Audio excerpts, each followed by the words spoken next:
junjungan kita baginda Nabi besar Muhammad sallallahu alaihi wasallam yang kita jadikan menjadi suri teladan di tengah-tengah kehidupan kita sehari-hari. Dan dalam hal kedatangan bapak-bapak rombongan, kami mengucapkan mejuah-juah selamat datang di Desa Perbaji. Tadi Bapak telah melihat sendiri kondisi desa kita ini, begitu juga keadaan umat kami. Mungkin Bapak Abu Fatimah nanti dapat menceritakannya karena beliau sudah ini yang kedua kali kemari Pak ya.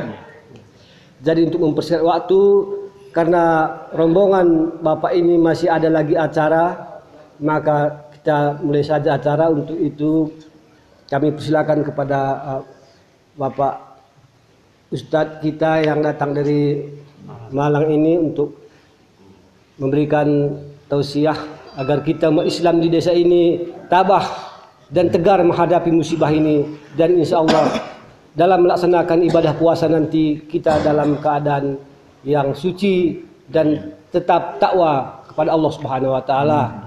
Untuk itu kami persilakan kepada Bapak Ustadz. Assalamualaikum warahmatullahi wabarakatuh. Bismillahirrahmanirrahim. Alhamdulillahirabbil alamin, wassalatu wassalamu ala asyrofil anbiya wal mursalin nabiyina Muhammadin wa ala alihi azwajihi wa dzurriyyatihi wa sahabatihi wat tabi'in wa man tabi'ahum bi ihsanin ila yaumiddin, amma ba'du. Ma'asyiral muslimin, saudara-saudara saya, para bapak, para ibu, kaum muslimin muslimat di desa Berbaji yang kami cintai. Alhamdulillah, dengan izin Allah Subhanahu wa taala, kami bertiga dari Malang diantar dua kawan dari Medan. Alhamdulillah sampai kemari. Saya Agus Hasan Basori, ini Bapak Muhammad Ali, dan ini Bapak Imbang. Kami dari Yayasan Bina Masyarakat, Yayasan Bina Al-Mujtama di Kota Malang, Jawa Timur.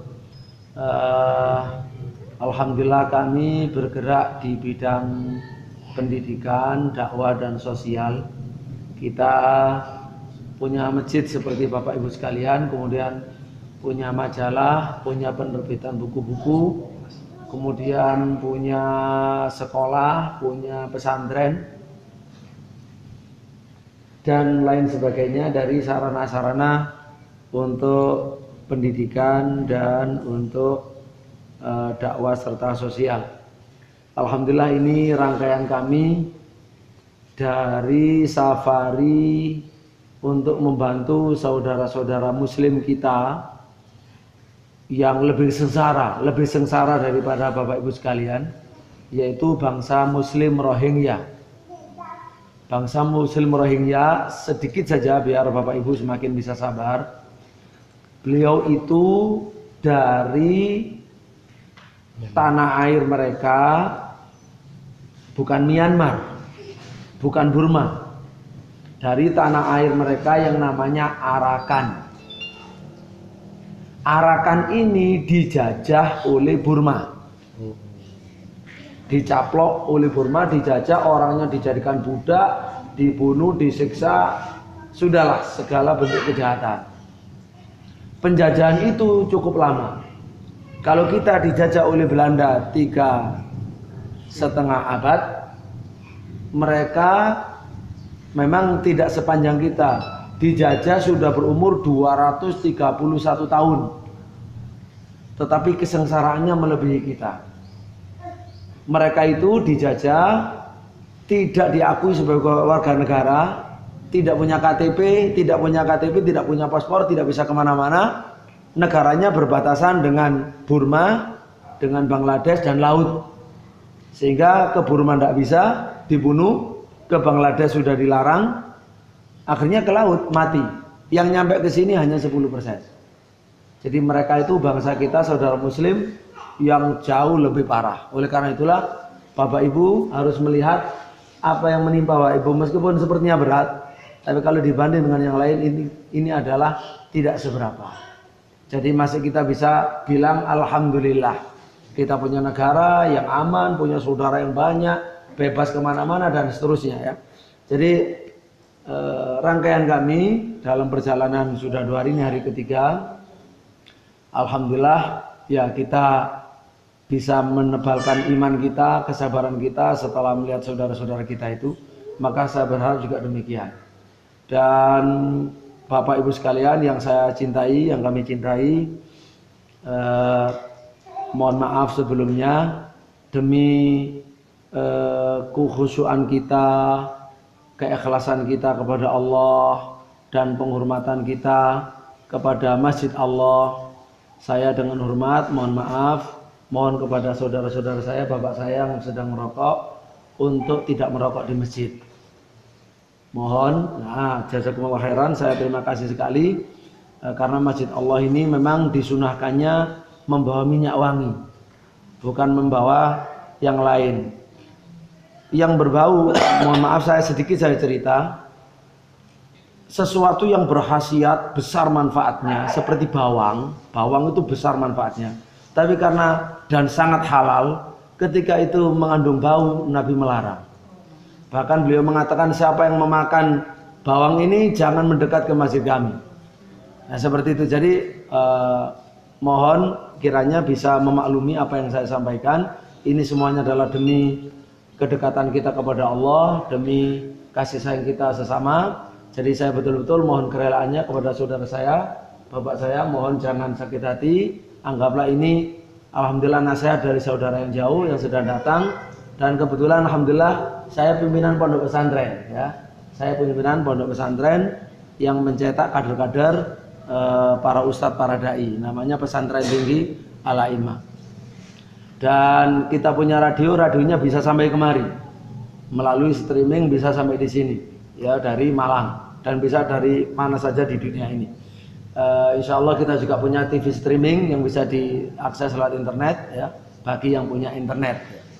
Baik, Bapak Ibu sekalian rahimakumullah, saya ingin menyampaikan yang pertama, bersyukurlah kepada Allah Subhanahu wa taala karena telah dijadikan sebagai hambanya yang muslim, hambanya yang beriman kepada Nabi Muhammad SAW di tengah umat banyak yang tidak mengenal beliau.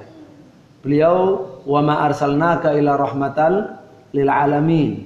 Jadi Nabi itu diutus untuk menjadi rahmat, pembawa rahmat bagi alam semesta. Yang tidak mengenal beliau tidak dapat rahmat. Yang menolak beliau tidak dapat rahmat. Maka bersyukurlah.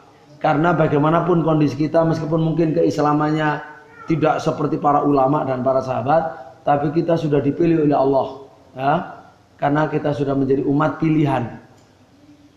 Apapun tingkatannya, tingkat orang awam biasa, tingkat ustadz, tingkat ulama, semuanya dipilih oleh Allah Subhanahu wa taala.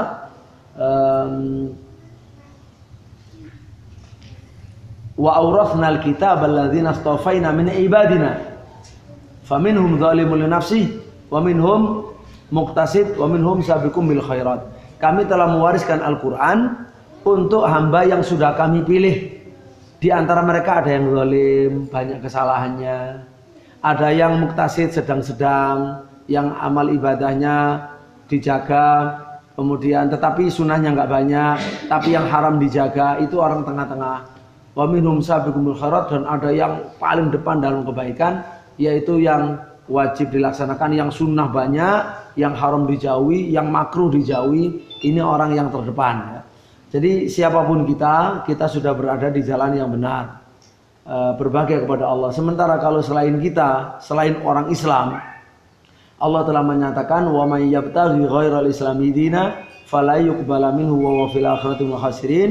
Siapa yang memilih agama selain agama Islam, Allah tidak menerima.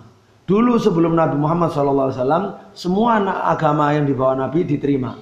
Tapi ketika Nabi diutus, semuanya sudah dibatalkan oleh Allah. Ibarat obat itu sudah kedaluarsa. Jadi sudah habis masa berlakunya, diganti dengan agama Islam. Karena itu mari kita bersyukur. Kita syukuri betul nikmat Islam ini, jangan dilepas. Jangan ditukar dengan harta yang sedikit. Ya, dengan dunia yang sementara, semua pasti akan mati meninggalkan apapun yang dimilikinya. Dan yang ada adalah balasan abadi. Oleh karena itulah berbahagialah ketika bertahan. Apalagi Bapak Ibu, kemudian berikutnya yang membuat kita bersyukur adalah ketika Bapak Ibu berada di tempat yang mayoritas bukan Islam dan mengamalkan Islam di sini terasa sulit dibanding dengan di pesantren dan lain sebagainya, maka pahala Bapak Ibu dilipat gandakan oleh Allah Subhanahu wa taala. Apalagi punya semangat untuk selain mempertahankan tetap mengembangkan kepada keluarga, kepada keturunan, kepada tetangga dan lain sebagainya. Semoga Allah Subhanahu wa taala membuat kita teguh, bersyukur dan tetap semangat untuk berdakwah. Allahumma amin. Amin. Berikutnya selain bersyukur, yang kedua adalah mari bersabar. Apapun yang Bapak Ibu alami, ini ada pahalanya. Bapak Ibu harus tahu dan harus selalu ingat bahwa musibah banjir, musibah Gunung Merapi yang meletus dan seterusnya, atau segala erupsi dan banjir bandang, banjir lahar dingin, ini semuanya masuk ke dalam buku amal kita. Ada amal namanya sholat, ada amal namanya puasa, tapi ada amal namanya sabar. Sabar itu macam-macam yang harus sebelum sabar harus ada suatu kejadian, suatu perbuatan yang harus disikapi dengan sabar. Walana buluwanakum bisyai'im minal khaufi wal ju'i wa naqsim minal amwal wal anfus wa thamarat wa basyirus sabirin. Kami pasti menguji kalian, siapapun, bukan hanya orang yang di desa berbaji ini, di mana-mana di dunia di sepanjang zaman selalu bergulir macam-macam ujian, macam-macam cobaan. Walana buluwanakum, kami pasti akan menguji kalian. Bisyai'in, dengan sesuatu. Perhatikan Bapak Ibu, Al-Quran memberikan hal yang luar biasa.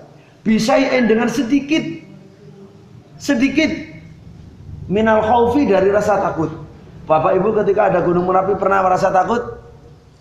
Pernah merasa takut? Nah, takut yang Bapak Ibu rasakan itu hanya sedikit.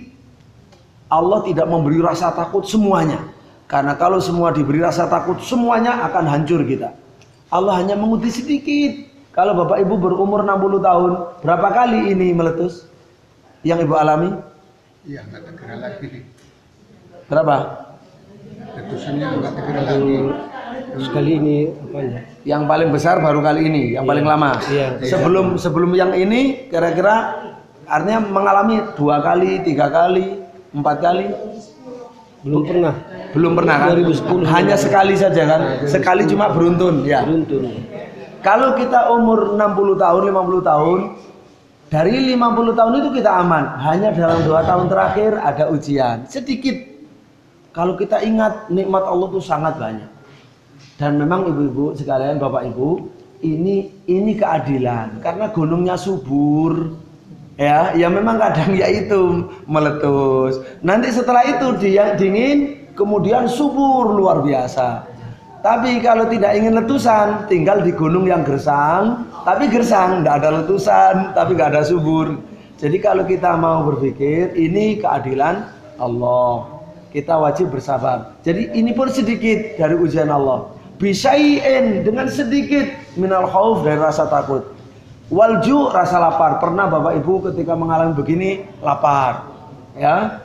Walju, wanaksim minal amwal. Pernah juga harta Bapak Ibu berkurang, mungkin hilang, mungkin hanyut, mungkin terbakar, mungkin rugi. Wathamarat, juga kadang buah-buahan atau tanaman tidak jadi, ya, karena kena abu, debu dan seterusnya. Wabashir sabirin, kata Allah Subhanahu wa taala, kalau sudah diuji seperti itu, maka orang itu ada 2, pasti ada 2, tidak ada 3-nya. Yang pertama adalah orang bersabar, yang kedua orang tidak bersabar. Maka Allah mengatakan, beri kabar gembira kepada yang bersabar. Bersabar itu artinya tetap hatinya bersama Allah, tidak menyalahkan Allah, tidak putus asa, itu bersabar. Dan selalu berharap kepada Allah Subhanahu wa taala. Siapa orang bersabar itu? Alladzina idza asabatu musibah qalu inna lillahi wa inna ilaihi raji'un. Orang yang ketika diberi ujian, diberi cobaan oleh Allah, dia lesan dan hatinya mengatakan inna lillah. Diri kita rumah kita, kebun kita, harta kita, keluarga, semua milik Allah. Dan kepada Allah akan kembali. Semuanya akan hancur. Yang tidak hancur hanya Allah Subhanahu wa taala. Oleh karena itulah itu sudah biasa. Semenjak kita beriman la ilaha illallah Muhammadur Rasulullah, kita sudah harus siap untuk menghadapi cobaan-cobaan seperti itu. Yang kita harus yakin yang ketiga, setelah harus sabar, harus syukur, harus sabar, yang ketiga harus yakin bahwa setelah musibah ini ada pertolongan dari Allah. Musibah ini tidak akan panjang, tidak akan lama, tidak akan selama-lamanya. Karena Allah sudah berjanji, pertama bisyai, sedikit. Yang kedua, Allah bersabda, inna ma'al usri yusra, inna ma'al usri yusra. Sesungguhnya dengan bersama kesulitan ini ada kemudahan. Bersama kesulitan ada kemudahan. Allah menyebut kemudahan sampai 2 kali, menyebut kesulitan sekali. Bersama kesulitan ini berarti cuma satu kesulitannya, ada kemudahan. Ditambah lagi ada kemudahan. Oleh karena itulah, mari kita selalu bersinar dengan Al-Quran, ya, selalu bercermin dengan Al-Quran, membekali diri dengan Al-Quran. Itulah saya yakin, ya, dan wajib yakin bahwa Ibu kalau berpegang dengan yang tadi, kita wajib bersyukur, mengingat semua nikmat Allah yang banyak, wajib bersabar karena sifatnya sedikit, dan wajib yakin berdasarkan jaminan Allah setelah ini akan ada kemudahan. Yakinlah, jangan ragu kepada Allah Subhanahu wa taala. Maka Allah akan memberikan sesuai dengan kadar keyakinan kita kepada Allah. Kalau kita yakin Allah memberi pertolongan, maka Allah memberi pertolongan. Tapi kalau kita putus asa, kita akan dihukum karena putus asa kepada Allah Subhanahu wa taala. Jadi ini penting pesan dari kami. Nah, adapun kami Bapak Ibu, karena kami ini ya kebetulan kami kalau sampai kemari, ini bukti kalau kami ini memang orang yang ahli silaturahim, termasuk ahli sudah keliling Indonesia untuk berdakwah, mengajarkan sunnah-sunnah Nabi Shallallahu Alaihi Wasallam. Nah, maka apa yang kami lakukan ini bukanlah sekali. Dan kami juga punya kenalan di Indonesia itu banyak. Kami juga punya radio, punya majalah dan seterusnya. Tentunya apa yang sudah kami ketahui di sini dan yang sebentar lagi akan kami dengarkan ceritanya, karena kita rekam. Insya Allah nanti juga kita siarkan di radio kita. Seperti kemarin langsung dari pengungsi Rohingya untuk menyatakan kekejaman penjajah Buddha itu juga langsung kita siaran radio langsung. Insya Allah nanti dari Bapak namanya agak aneh tadi, Bapak Lawi, Insya Allah juga akan kita siarkan Insya Allah. Dan mudah-mudahan nanti memang kita akan akhirnya ya akan sebagai tanda tali asih dan cinta kasih kita, ukhuwah kita sesama mukmin, akan memberikan sedikit bantuan. Namun sebelum itu kita ingin mendengar, karena perlu kami ceritakan kepada saudara-saudara muslim yang lain yang ada di Jawa maupun di belahan Indonesia, di penjuru Indonesia. Kami ingin Bapak Lawi untuk menceritakan kejadian ini. Artinya ini kira-kira dialami sudah berapa lama, kemudian apa saja yang dialami, apa saja kesulitannya, terus apa peran pemerintah desa, pemerintah kota, atau bagaimana. Saya harapkan untuk bercerita kepada kami agar saudara-saudara yang lain bisa mengetahuinya.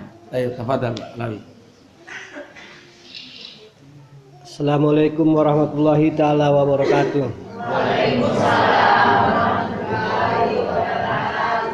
Di sini kami akan menceritakan sedikit tentang musibah erupsi Gunung Sinabung dan dampaknya khususnya terhadap umat Islam Desa Perbaji, Kecamatan Payung, Kecamatan Tiganreket, Kabupaten Karo. Tahun 2013, tepatnya tanggal 24 November 2013, umat Islam Desa Perbaji beserta masyarakat Desa Perbaji diwajibkan untuk mengosongkan desa ini akibat peningkatan aktivitas Gunung Sinabung diiringi dengan letusan abu vulkanik yang dapat membahayakan kesehatan masyarakat. Umat Islam Desa Perbaji ditempatkan di posko pengungsian di Desa Surbakti, Kecamatan Simpang 4, di mana kami berada di posko pengungsian adalah sampai tanggal 3 Juni tahun 2014. Berarti kurang lebih 8 bulan umat Islam Desa Perbaji ini berada di desa orang lain ataupun di posko pengungsian.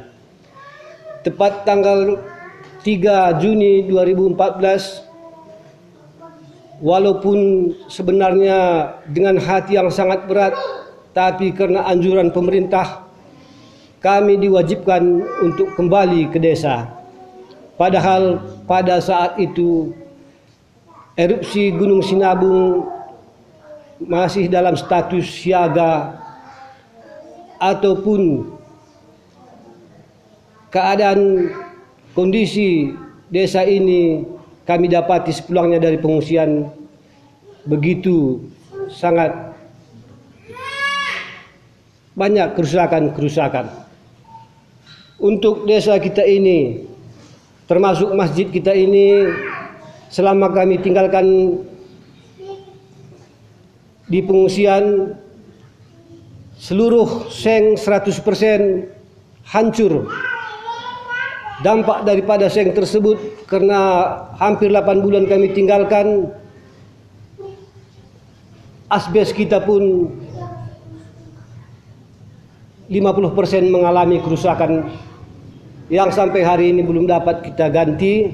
Sedangkan seng itu adalah diganti berkat bantuan daripada Badan Nasional Penanggulangan Bencana.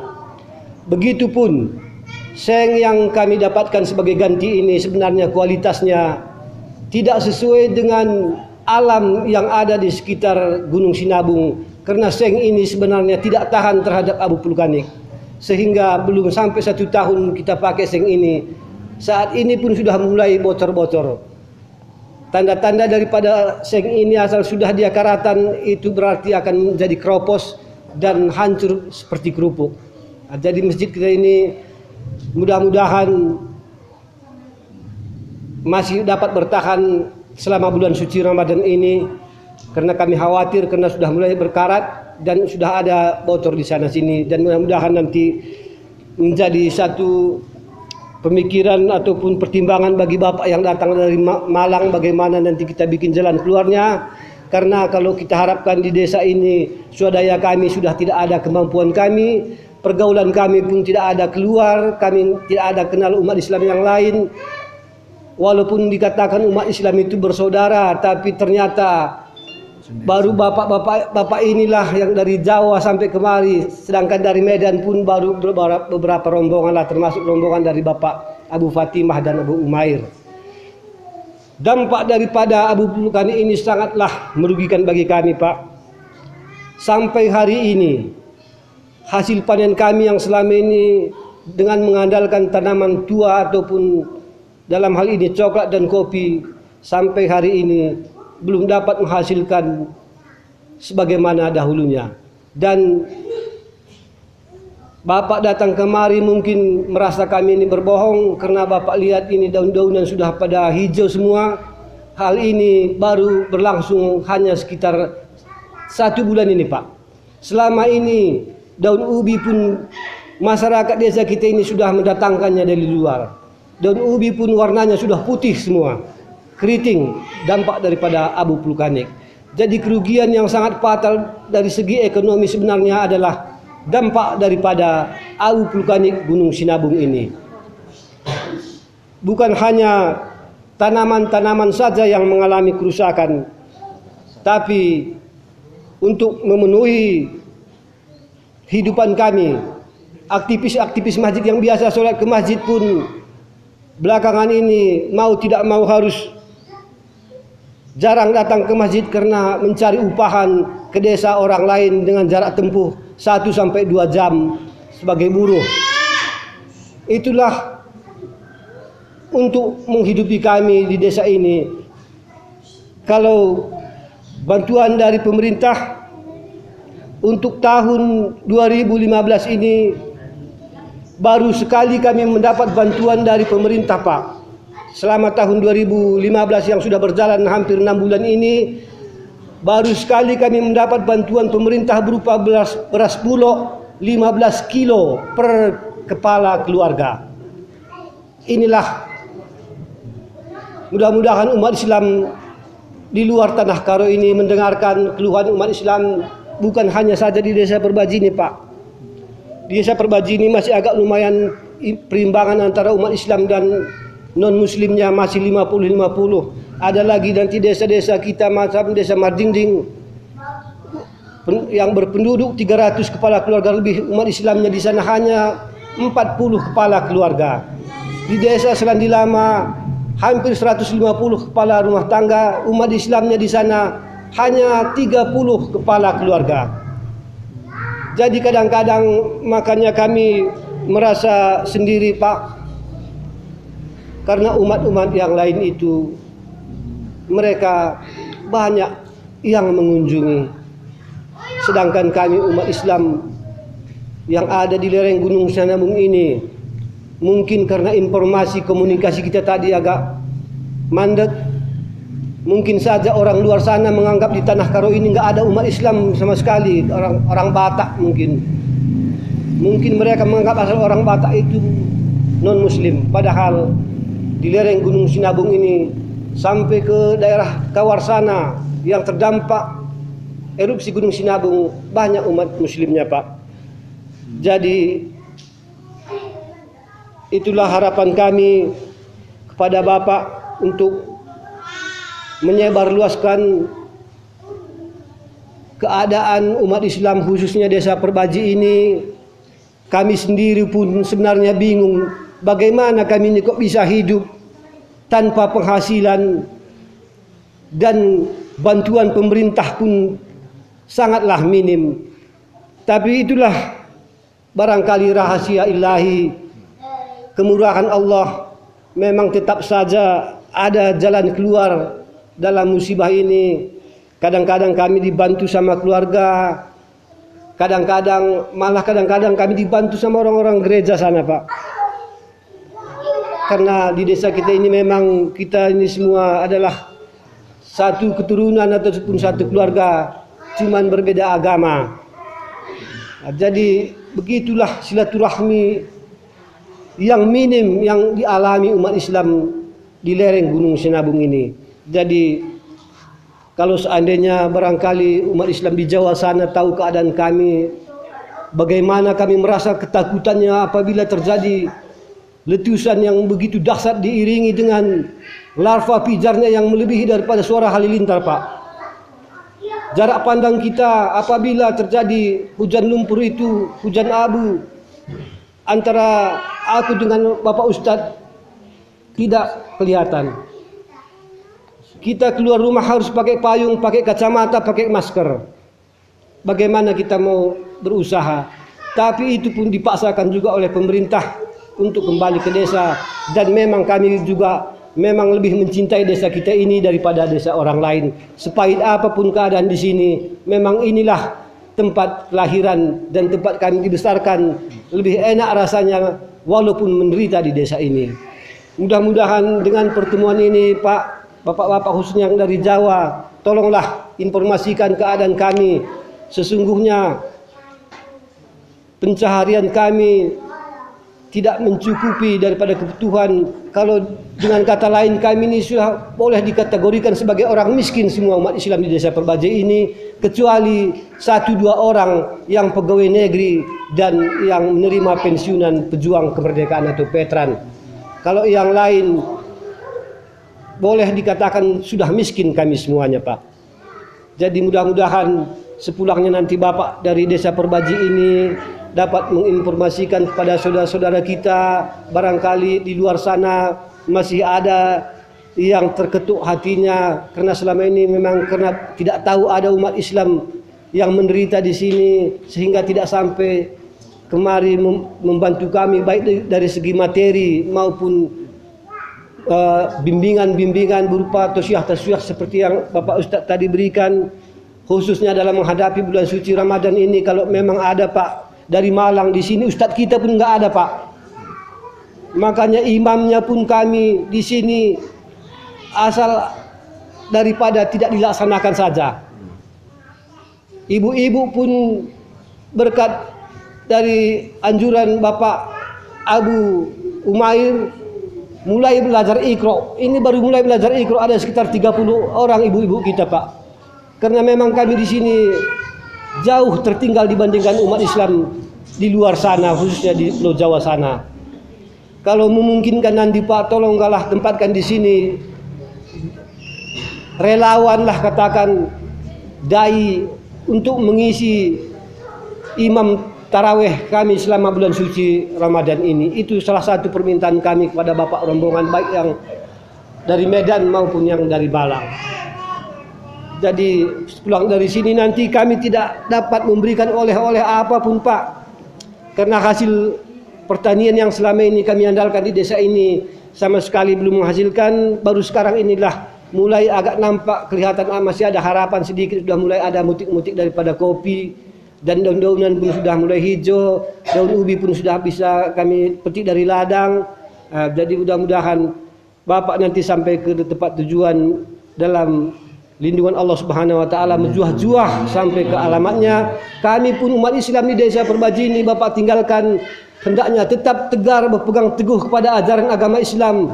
Seberat apapun hidup kami kan tetap dengan tetap menyebutkan nama Allah, la ilaha illallah Muhammadar Rasulullah. Jangan karena sekardus Indomie akidah kita berpindah kepada agama yang lain. Itulah harapan kami. Kurang dan lebihnya mohon maaf kami kepada Bapak rombongan. Barangkali cara kami menyampaikan ini kurang santun, kurang sopan sebagaimana kebiasaan di Jawa sana. Tapi beginilah keadaan kami di Tanah Karo.